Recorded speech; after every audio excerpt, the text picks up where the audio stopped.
Diriwayatkan oleh Imam Ahmad bin Hanbal dalam musnadnya bahwa ada seorang laki-laki yang bernama Nuaiman. Ini Nuaiman di kehidupan Rasul sallallahu alaihi wasallam ada orang yang seperti itu gitu. Orang yang sering minum minuman keras. Rasul sallallahu alaihi wasallam marah, murka.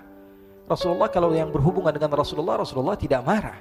Tapi kalau sudah berhubungan dengan agama, Rasul sallallahu alaihi wasallam adalah orang yang paling marah, orang yang paling istiqamah dalam kebenaran.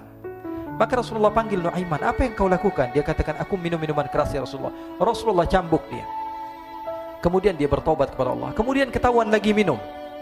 Kemudian dicambuk lagi oleh Rasulullah sallallahu alaihi wasallam, sehingga sebagian sahabat memukul dia dengan pukulan yang banyak. Sehingga apa yang berlaku? Sebagian sahabat mengatakan, la'natullahi ala Nuaiman. Semoga Allah melaknat Nuaiman. Dia mempermainkan Rasulullah. Dia bilang sudah mau taubat tapi minum lagi. Dia bilang sudah mau taubat tapi minum lagi. Maka Rasulullah SAW mengatakan, la tal'anuh fa innahu yuhibbullaha wa rasulah. Kata Rasulullah, jangan kamu laknat Nuaiman, karena dia itu cinta sama Allah, cinta sama Rasulnya. Dalam riwayat dia dicintai Allah dan dicintai oleh Rasulnya Muhammad sallallahu alaihi wasallam. Ibn Majah menceritakan bahwa Nuaiman ini pernah suatu waktu diajak oleh Sayyidina Abu Bakar pergi ke negeri Syam. Negeri Syam itu di mana? Seperti yang diceritakan tadi, antara daerah Suriah, Lebanon, Yordania, kemudian Palestina. Daerah seperti itu. Umumnya orang Quraisy pada masa itu mereka memiliki rihlah berdagang, membeli dagangan ke Syam, kemudian dijual lagi di kota Makkah. Ketika itu Rasulullah SAW didatangi Abu Bakar. Sayyidina Abu Bakar mengatakan kepada Rasulullah, ya Rasulullah, saya mau izin ya Rasulullah. Mau apa? Saya mau ajak dua sahabat kamu ini ikut berdagang ya Rasulullah. Siapa kata Rasul? Nuaiman. Kata Rasulullah SAW, Nuaiman kamu mau ajak? Mau ngapain? Biar seru-seruan aja ya Rasulullah. Kata Rasulullah, ya sudah, saya izinkan kamu bawa Nuaiman. Ketika itu Sayyidina Abu Bakar membawa Nuaiman sama satu sahabat namanya Suwaibid ibn Harmalah. Siapa namanya? Suwaibid ibn Harmalah. Ini sahabat Rasulullah SAW yang memiliki sifat yang berbeda-beda. Kalau Nuaiman ini aneh. Pernah Rasulullah SAW dibawain makanan banyak, dikasih Rasulullah, dikasih sahabat semua. Semuanya sudah makan, tiba-tiba si Nuaiman ini, sahabat Nabi Nuaiman mengatakan kepada Rasulullah, ya Rasulullah, ini yang penjualnya, tolong kau yang bayar ya Rasulullah. Makanan udah habis. Makanan udah habis, Rasulullah SAW bingung, saya yang bayar. Akhirnya Rasulullah katakan kepada sahabat, ayo keluarkan uang, kita patungan, kita bayar. Rasulullah aja dimainin, apalagi kita orang. Sallu ala Nabi Muhammad. Nuaiman diajak Sayyidina Abu Bakar. Kata Rasulullah SAW, benar kamu mau ajak Nuaiman? Iya ya Rasulullah. Diajaklah akhirnya. Diceritakan dalam riwayat Ibn Majah, diceritakan juga dalam Siyar A'lam An-Nubala, diceritakan juga dalam musnadnya Imam Ahmad bin Hanbal, dalam riwayat Imam Ahmad bin Hanbal. Maka diceritakan Nuaiman diajak oleh Sayyidina Abu Bakar. Sesampainya di negeri Syam, semua dibagi tugas. Fulan bin Fulan kerjaannya ini, Fulan bin Fulan kerjaannya ini, semua memiliki kerjaan. Nuaiman tanya, wahai Abu Bakar, kerjaannya saya apa wahai Abu Bakar? Kata Sayyidina Abu Bakar, kamu mau ngapain terserah kamu wahai Nuaiman. Yang penting kamu ikut saya kan. Kemudian satu di antara mereka namanya Suwaibid ibn Harmalah. Ditanya oleh Sayyidina Abu Bakar, wahai Suwaibid, kamu mau kerjaan apa? Kata Suwaibid, terserah kamu wahai Abu Bakar. Kata Sayyidina Abu Bakar, kamu menjaga makanan, karena saya tahu kamu ini adalah orang yang senantiasa menjaga amanah. Suwaibid ini kalau disuruh maju dia maju, disuruh mundur dia mundur, disuruh ke kanan dia ke kanan, disuruh ke kiri dia ke kiri. Orang yang ikut aja. Kalau Nuaiman beda, disuruh maju dia ke belakang, kasih sen kanan ke kiri belok. Nuaiman itu orang yang berbeda. Maka Suwaibid mendapatkan tugas, semua mendapatkan tugas kecuali Nuaiman. Sehingga ikhwani, apa yang berlaku, apa yang terjadi? Sayyidina Abu Bakar pergi sibuk dengan kesibukannya, sehingga datanglah waktu siang. Nuaiman sudah lapar. Nuaiman cari makanan.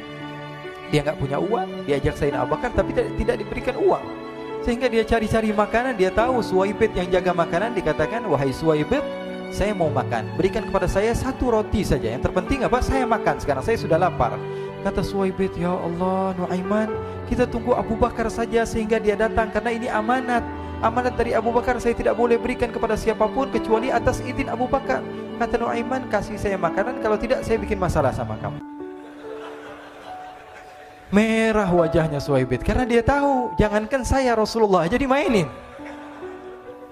Bingung, apa yang harus saya lakukan? Akhirnya Nuaiman bilang, gampangannya aja, kata Nuaiman, kamu kasih saya makanan, atau kalau tidak saya bikin masalah sama kamu. Bingung Suhaib pikir panjang. Setelah itu dia katakan, ya sudah Nuaiman, saya tetap mau jaga amanah Abu Bakar, karena saya takut ini adalah perintahnya Allah, perintahnya Rasulullah SAW, dan perintah daripada Abu Bakar, sahabatnya Nabi. Kata Nuaiman, kalau memang begitu kamu maunya, ya sudah, berarti kamu ngajakin berantem sama saya. Nuaiman pergi ke pasar. Dia cari-cari tempat penjualan hamba sahaya. Dia lihat-lihat beberapa hamba sahaya. Ini berapa harganya? Ini katanya 10 qalanis. Ini berapa? Ini harganya, hitungan orang zaman dahulu, kita sih hitung seperti dirham, berapa ratus dirham gitu, 200 dirham. Yang ini berapa? 300 dirham. Yang ini berapa harga hamba sahaya? 300 dirham. Harganya antara 300, 200 sampai 100. Kemudian Nuaiman mengatakan kepada penjual hamba sahaya tersebut, saya punya juga hamba sahaya, tapi saya jual cuma 20 dirham saja, murah. Apa benar ada hamba saya harganya segitu? Iya, karena dia punya aib, ada kekurangan. Apa? Nanti kalau kalian tangkap, dia bakalan teriak, saya ini bukan hamba sahaya tapi orang merdeka. Akhirnya semua orang berkumpul mau beli. Ini Nuaiman sama Nuaiman diajak ke Suhaib bin Harmalah tadi. Kata Nuaiman, itu ada orang yang berdiri sedang menjaga makanan, itu hamba sahaya saya, tangkap saja. Oh baik. Diberikan uang 20 dirham, dimasukkan oleh Nuaiman ke kantongnya, kemudian Suhaib ditangkap. Ketika ditangkap, Suhaib teriak, saya bukan hamba saya orang merdeka. Maka orang-orang tersebut mengatakan, saya sudah tahu kekurangan kamu. Ini memang kekurangan kamu, memang kamu, tapi saya tidak perlu dengan bacot kamu, yang penting kerjanya kamu gitu. Ya kan hamba saya untuk apa? Untuk kerja, mau dia ngomong apa, mau ngomel terserah, yang penting dia mau kerja. Akhirnya ditangkaplah Suhaib dan dijual di pasar. Nuaiman punya uang banyak ini. Dia beli makanan, dia beli minuman, dia beli hadiah buat Rasulullah. Dia beli macam-macam di negeri Syam ini. Waktu itu adalah superpower, adidaya Romawi.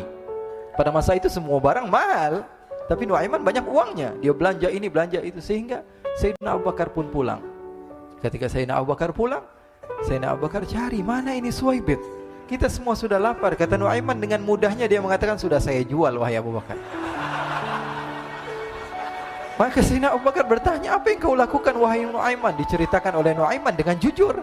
Nuaiman ini orangnya apa adanya, tapi nyusahin. Saya jual. Akhirnya dibawa oleh Nuaiman, Sayyidina Abu Bakar pergi ke mana? Ke pasar, lalu dibeli lagi oleh Sayyidina Abu Bakar As-Siddiq Suhaib yang tadinya orang merdeka menjadi hamba sahaya sebentar, kemudian dibeli lagi oleh Sayyidina Abu Bakar. Pulang ke Madinah, kisah ini diceritakan di hadapan Rasulullah SAW. Maka perawi mengatakan, fadhahikan nabiyyu hatta badat nawajiduhu. Ketika diceritakan kisah Nuaiman tersebut dengan Suhaib, Rasulullah tertawa sejadi-jadinya sehingga gigi geraham Rasulullah SAW nampak di wajah mata para sahabat. Sehingga perawi lain mengatakan, 1 tahun berlalu Rasulullah, setiap ada tamu yang datang pada Rasulullah akan ceritakan kisah Nuaiman menjual Suhaib tersebut. Jadi ada ikhwani, jangan kalian kira Rasulullah SAW itu hidup di satu masa sahabat-sahabatnya itu seperti ustadz-ustadz yang khusyuk, yang kayak Habib bin Anis ini banyak. Bahkan ikhwani, mungkin di akhir karena masanya sudah habis, pernah suatu waktu Rasulullah SAW didatangi asyraf, delegasi dari beberapa negara yang ingin mengenal apa itu agama Islam. Sehingga mereka datang ke rumah Rasulullah SAW membawa unta, kendaraan yang ketika itu kendaraan yang paling mahal mereka miliki. Itu untanya yang paling mewah. Diikat di depan rumah Rasulullah SAW. Tamunya pun masuk, duduk bersama Rasulullah SAW. Di depan rumah Rasulullah SAW ada beberapa sahabat. Ada Sayyiduna Hamzah. Kalian tahu Sayyidina Hamzah adalah orang yang pemberani. Ada Sayyiduna Umar. Kalian tahu Sayyidina Umar adalah orang yang pemberani. Ada Sayyiduna Ali bin Abi Thalib. Ada Sayyiduna Sa'ad bin Abi Waqqas. 4 sahabat ini lagi nongkrong gitu depan rumahnya Rasulullah SAW, berjaga sebelum Allah Subhanahu wa taala turunkan ayat wallahu ya'simuka minan nas. Ketika mereka sedang asyik duduk, tiba-tiba Nuaiman datang. Ini Nuaiman kalau datang pasti bikin sesuatu yang aneh. Bahkan dikatakan tidaklah Rasulullah SAW dalam keadaan bersedih, kecuali Nuaiman datang Rasulullah akan tersenyum. Jadi sebagian sahabat itu senang kalau sudah Nuaiman datang, pasti Rasulullah bahagia. Tapi ketika itu Nuaiman datang, ingin duduk bareng-bareng Sayyidina Hamzah. Sayyidina Hamzah katakan kepada Nuaiman, bercanda begitu. Nuaiman, kamu lihat unta orang datang dari luar Arab ini. Lihat, kata Nuaiman, ini besar banget ini, badannya besar gitu. Dagingnya pasti banyak. Iya, ini kalau kita sate enak nih ntar malam. Kata Nuaiman. Kata Sayyidina Hamzah, apakah kamu berani? Kata Nuaiman, saya berani aja asal kalian gak bilang sama Rasulullah. Kata Sayyidina Hamzah, benar wahai Nuaiman, benar. Akhirnya Sayyidina Hamzah lupa masalah itu, cuma bercanda-bercanda saja. Sayyidina Hamzah lagi asik sama Sayyidina Umar, Sayyidina Ali. Tiba-tiba apa? Ternyata ketika dia melihat unta tersebut sudah pisah antara kepala sama badannya. Nuaiman mengatakan, wahai Hamzah, ini unta saya sudah potong, saya mau pergi sebentar. Kalau Rasulullah cari saya, tolong jangan beritahu di mana saya. Nanti kalau keadaan sudah aman, mari kita nyate bareng-barengan. Ini ada yang seperti itu di zaman Rasulullah SAW. Maka dia pun berlari dan berlari mencari satu tempat supaya Rasulullah SAW dia selamat daripada Rasulullah SAW. Sehingga Sayyidina Hamzah bingung, ini kalau Rasulullah keluar gimana? Ada Hamzah Asadullah, ada Ali bin Abi Thalib, ada Umar, gak bisa jaga kendaraannya, tamunya Rasulullah Sallallahu Alaihi Wasallam. Akhirnya benar apa yang terjadi, ikhwani. Rasulullah SAW tamunya mau pulang. Ketika dia buka pintu tamu melihat apa? Untanya sudah begitu. Mereka teriak, wa naqatah, unta kami wahai Muhammad. Baru mau kenal Islam, unta kami, kendaraan kami sudah dibuang. Rasulullah SAW lihat Sayyidina Hamzah, lihat Sayyidina Ali. Mereka gak bisa ngomong, mereka hanya bilang apa? Nuaiman ya Rasulullah. Rasulullah perintahkan Sayyidina Umar, wahai Umar, sekarang kamu ambil uang, kemudian kamu gantikan, kemudian kamu berikan 2 kali lipat daripada harta unta ini, sehingga apa? Agama Islam tidak didengar dengan sesuatu yang tidak baik di luar sana. Akhirnya diberikan harta, diberikan unta yang baru dan diberikan harta yang lebih untuk orang tersebut, sehingga orang tersebut tidak menjelek-jelekan agama Islam. Kata Rasulullah SAW, dan sekarang waktunya kita balas dendam sama Nuaiman. Nuaiman ternyata berlari tempat yang jauh sampai hampir keluar dari kota Madinah. Dia dapatkan seorang sahabat Nabi yang hadir juga dalam peperangan Badar, namanya Al-Miqdad bin Al-Aswad. Siapa namanya? Al-Miqdad bin Al-Aswad ketika itu sedang menggali sumur. Ketika sedang menggali sumur, Nuaiman datang. Nuaiman katakan kepada Miqdad, wahai Miqdad, wahai sahabat Rasul, kamu orang yang hadir dalam peperangan Badar, kamu adalah orang yang hebat. Dipuji-puji sama Nuaiman. Ada maunya ini. Akhirnya dia bilang, wahai Miqdad, tolong saya. Kenapa wahai Nuaiman? Kamu ini kekasihnya Rasulullah, orang yang disayang sama Rasulullah. Kenapa? Saya ini sedang dikejar-kejar orang jahat. Tolong selamatkan saya. Saya pengen masuk ke dalam sumur, boleh atau tidak? Kata Miqdad, siapa yang mengejar kamu? Pokoknya saya dikejar sama orang-orang. Kamu mau atau tidak selamatkan saya? Ya sudah, selagi kamu itu adalah sahabat Nabi, silahkan kamu masuk. Masuk akhirnya Nuaiman ke dalam sumur tersebut. Lalu Nuaiman mengatakan, wahai Miqdad, dia keluar lagi.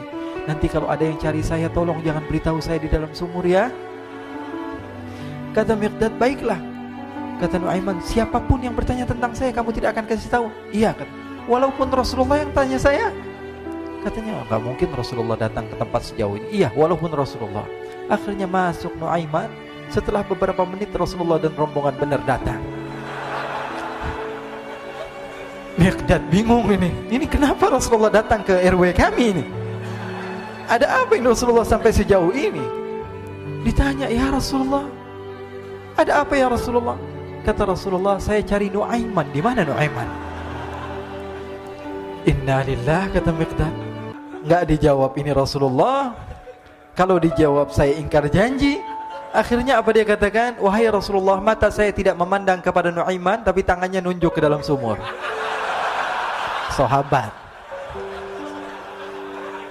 Apa dia bilang? Mata saya tidak melihat kepada Nuaiman, tapi tangannya nunjuk ke sumur. Akhirnya dibuka sama Rasulullah, Nuaiman muncul. Kata Rasulullah, Nuaiman, kamu bikin malu saya, wahai Nuaiman. Ya Rasulullah, yang bersalah bukan saya, tapi orang yang mencari saya bersama kamu ya Rasulullah.